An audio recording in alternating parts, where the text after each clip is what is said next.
I've always been a firm handshake and eye contact kind of guy. So, when my daughter, Maya, brought home Tyler, I wasn't just disappointed. I was concerned. Tyler wore vintage shirts that looked like they came from a garage sale, and he had this energy. Like had just woken up from a nap in a hammock. He was a freelance graphic designer, which to me, sounded a lot like unemployed with a laptop. For 6 months, I was the king of the one-word answer. How's work, Tyler? Fine. Nice weather, Tyler. Sure. I figured if I stayed cold enough, he'd eventually just evaporate. But then, last Super Bowl Sunday, Maya and my wife headed out to grab more wings, leaving me alone in the man cave with the human equivalent of a golden retriever. The silence was heavy. I was staring at the pre-game show, praying for the commercial break to end. Suddenly, Tyler clears his throat. I'm thinking, here we go. He's gonna ask for a loan.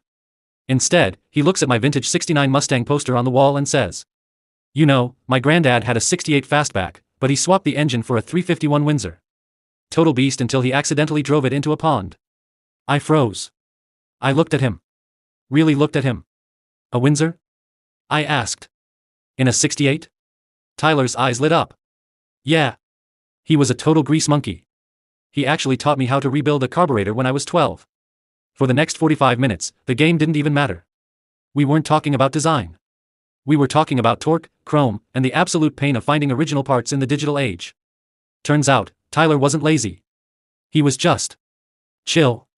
He told me about how he's saving every penny from his freelance gigs to buy a shell of a GTO and restore it from the ground up. When the girls walked back in with the buffalo wings, they found us both hunched over my iPad, arguing loudly about whether or not fuel injection ruins the soul of a classic car. Maya looked at her mom, then at us, and just blinked.